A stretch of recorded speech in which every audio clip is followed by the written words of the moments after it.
My name is Ethan, and I'm a writer in my late 20s trying to carve out a place in the literary world. Despite my best efforts, my career thus far has been a patchwork of small successes and quiet failures. To make ends meet, I freelance, edit manuscripts, and sometimes ghostwrite. It's not glamorous, but it keeps the lights on. However, there's one thing I'm truly proud of: my body. Years of running and swimming have sculpted me into someone I can admire in the mirror. In a world that often feels chaotic and uncontrollable, my fitness is the one aspect where I feel completely in charge.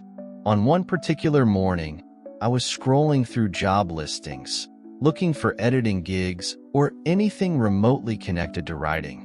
Most of the ads blurred together: proofreader, copy editor, assistant writer. Then, something caught my eye: model needed for photography series, athletic build preferred, $150 per hour. I read the listing several times, thinking it had to be a scam, but the description seemed legitimate. The photographer, a certain Nicholas Harper, claimed to be working on a series exploring the human form. A quick search revealed Nicholas was a respected artist whose work had been featured in galleries and magazines. The offer was genuine, and the pay was more than fair. My initial hesitation lingered. Modeling? Standing shirtless? Or possibly naked? For hours? I wasn't sure I had the confidence, but the practicality of the payment won me over. Besides, I reasoned, wasn't art about celebrating the human form? And if Nicholas's credentials were any indication, I'd be in professional hands. I typed a message: "Hi, I saw your ad. I've been involved in athletics for years and might fit what you're looking for. Let me know if you'd like to arrange a session." The reply came almost immediately: "Hi Ethan, thanks for reaching out. You sound like a great fit. Are you available this evening at 7? He attached the address to his studio, located in a refurbished warehouse downtown. My nerves tightened as I walked to the address that evening. The building was an old industrial space converted into a mix of galleries and workspaces. I knocked on the heavy door marked Studio N. Harper. "Come in," a voice called out. I stepped inside and found myself in a room flooded with warm, golden light.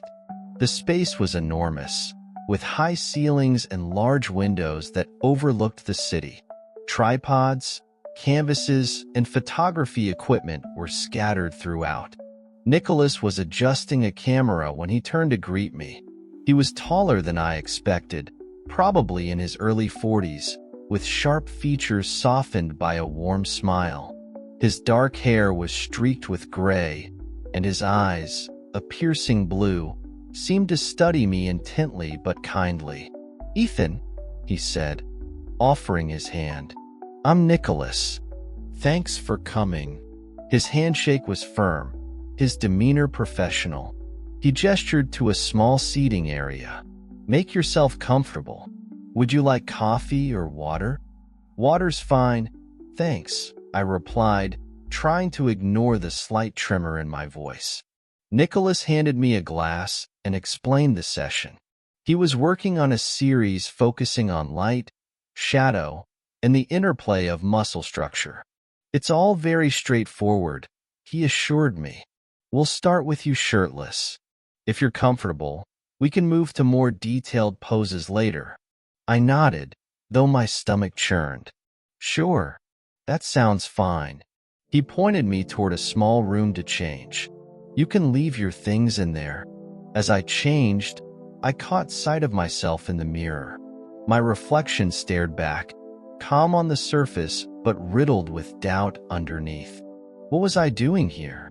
This was way outside my comfort zone. I took a deep breath, steeling myself, and walked back out. Nicholas had set up a platform illuminated by soft, golden light. "Stand here," he instructed, positioning me with careful precision. His touch was light, barely there, but it sent a ripple of awareness through me. Tilt your head slightly. Perfect. Hold that.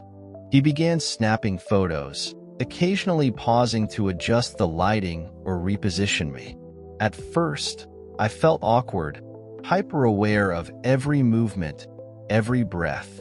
But as the session progressed, his calm professionalism put me at ease. His praise was subtle but encouraging. Good. That's excellent. Your posture's perfect. After about 30 minutes, Nicholas stepped back and lowered his camera. Would you like a break? I nodded, grateful for the chance to breathe. He left the room to take a call, and I found myself alone in the studio. The silence was heavy, pressing in on me. I wandered around, examining some of his work, a mix of portraits and abstract pieces, each imbued with a haunting beauty. When Nicholas returned, his gaze found mine, and for a moment, the air seemed to shift. Are you ready to continue? He asked, his voice softer now. Yes, I replied, though my pulse quickened. This time, he asked me to remove more clothing. We'll focus on the full form, he explained. Only if you're comfortable, of course. I hesitated, the weight of the request sinking in. Is it necessary? Not strictly, he admitted, but it would enhance the series. Your form is exceptional, Ethan. It's art. His words, earnest and devoid of judgment, steadied me. Slowly, I complied, leaving my insecurities behind with my clothes. Nicholas's demeanor remained professional, though there was an intensity in his gaze now, a subtle shift that made my skin tingle.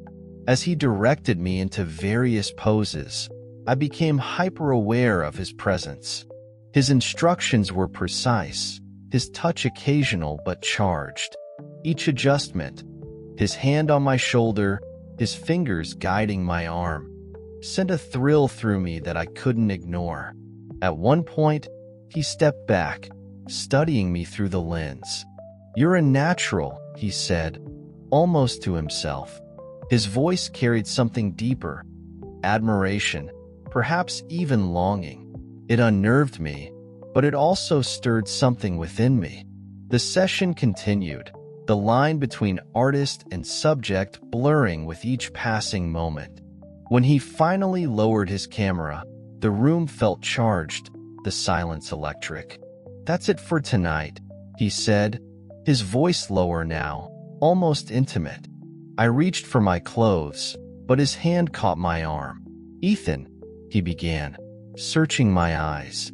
You don't have to go just yet.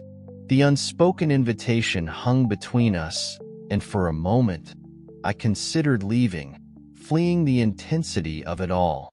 But something rooted me to the spot. Okay, I said softly.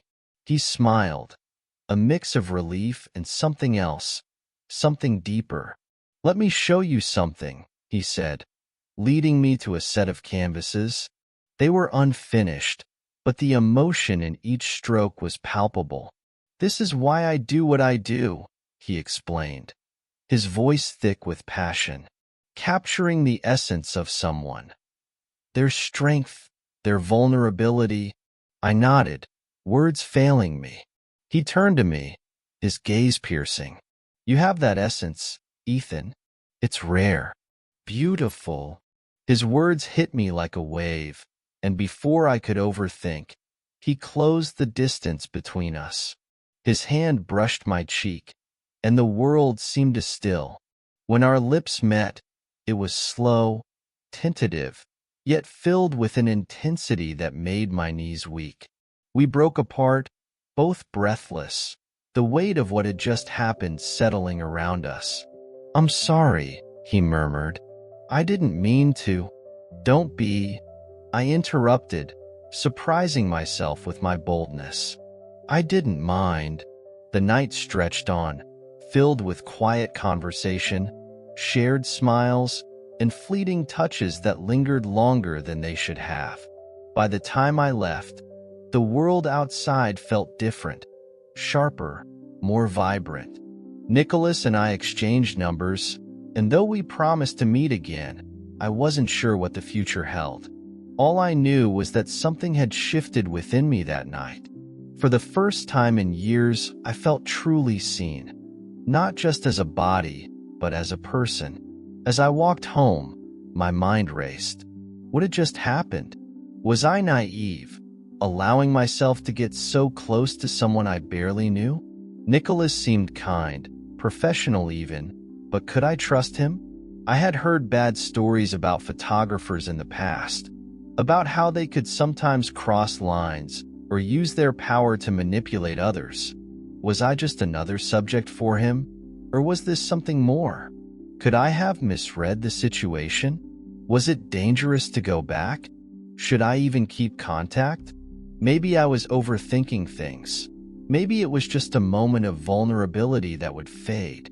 But deep down, I couldn't help but wonder if I had stepped into something more complicated than I was ready for.